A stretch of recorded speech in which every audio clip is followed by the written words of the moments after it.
Next, I'd like to bring up Martijn Handels from Rolloos, who again will be our second demonstration of his use of the Edge Data Store in his application. Martin, thank you. Thanks, Chris. Let's see if this video works. I'm going to start with a video, if you're okay with that. It works. Lo and behold. Anybody guess what we're looking at? Where are we? All right. Huh? Any guesses? Yeah. It's an oil rig. It's the drill floor. It's still one of the most dangerous places to work on an offshore drilling rig.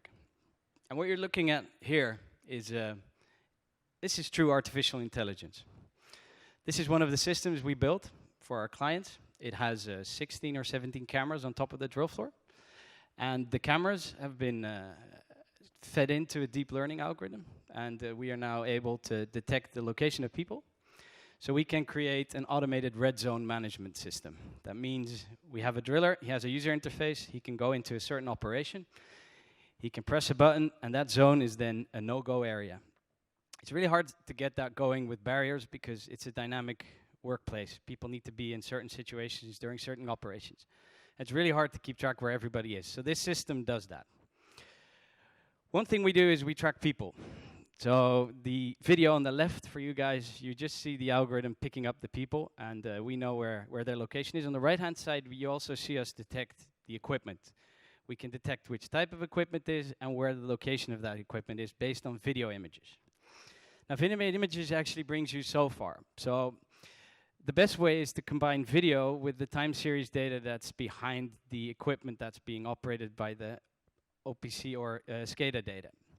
So what we use the Edge Data Store for is we don't want to overload our backend with storing time series data. We deal with video data. And I wish I could say that OSIsoft is changing its business model and going into video feeds, but that's some fake news there. So what we do is we can deploy a full Pi server. One part of our company does this type of technology. The other part helps OSIsoft customers actually build analytic solutions on top of Pi. So we figured if we're pushing out a product towards our clients, we should also eat our own dog food and put it in one of our own products. Now, a Pi server is overkill. But then Chris came along with this amazing, lightweight, deployable system called the Edge Data Store. And for us, we started tinkering around with it. And at some point, my product team just gets really bored of me because I kind of go like, in the US, you say, you put a little bit of ranch on it. I just say, let's put EDS on it. EDS and Docker are my two go-to words when I talk about products.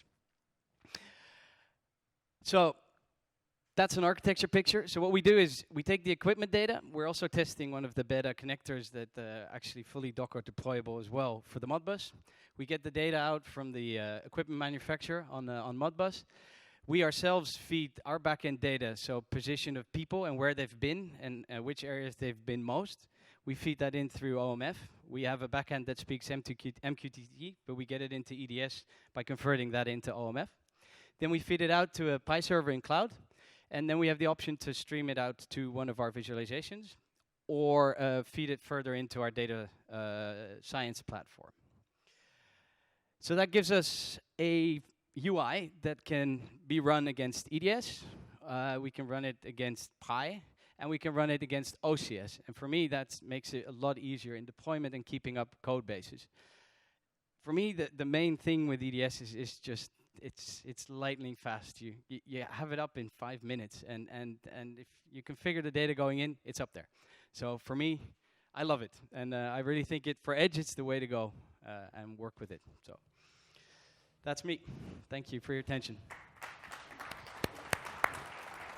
Thank you, Martijn.